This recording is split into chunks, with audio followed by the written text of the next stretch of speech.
So let's do a brief review. We've seen some helpful Linux terminal commands and helpful Windows command line commands that will allow us to do some pretty impressive things from the command line. We started with the basics like listing the directory contents and changing directories. Remember, we can change directories up with .. We can change to the root of the file system with a slash. We can change to our user directory with cd and then enter. We could see some information like the host name and then the operating system information. We've seen how to do our history. We can also use that up arrow. And remember, we can always use the tab key to auto-complete the name of a directory or a file. We used echo to print something to the screen. We also saw how to use echo with the greater than symbol or the right angle there to redirect output to a file.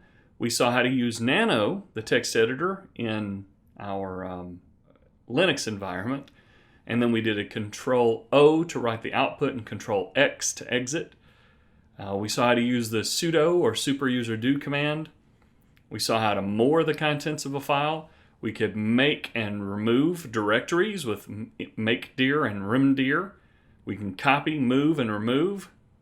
Copy, cp, move, and mv and remove, rm. We saw how we could even find and locate files, find by name or locate, and we saw how we do that update db command so that we updated that indexed database of all the files on the system. We saw how to use a couple of advanced commands like ping and if interface config, ifconfig for our networking. We can check to see if we've got a connection out to the internet, and the same thing with our interface config. We can see what our IP address is. By default, we've got a 10.0.2.15 on our NAT just because of the default setup in VirtualBox, but we'll see how to make that a more useful and more secure network in the next section. We saw how we can do the man command or the manual command or use --help after any command in Linux to get more information about all of the options for that command. We could print our working directory with pwd, and we could show all our environment variables with the env or the environment command. In Windows, most of those had an exact equivalent or something really close. Remember, the dir command gave us the directory, so ls in Linux, dir in Windows. cd worked very similarly. We could change directories, and we can change up by doing cd space .. We can change to the root with cd space /, and then cd showed our current working directory. Remember, we have to use one of those environment variables if we want to change into our home directory. We can use user profile or home path surrounded by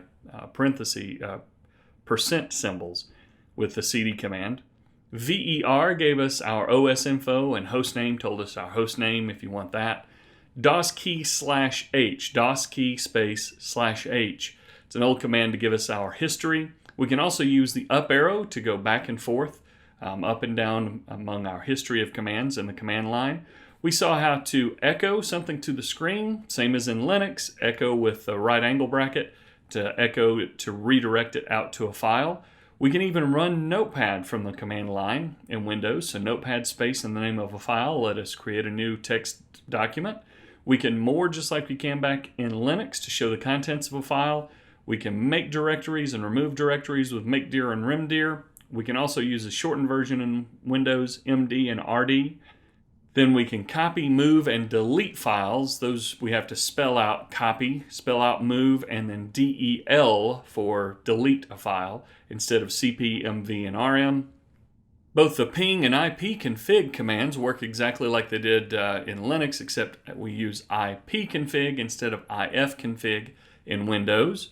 Then cd will help us print the current directory.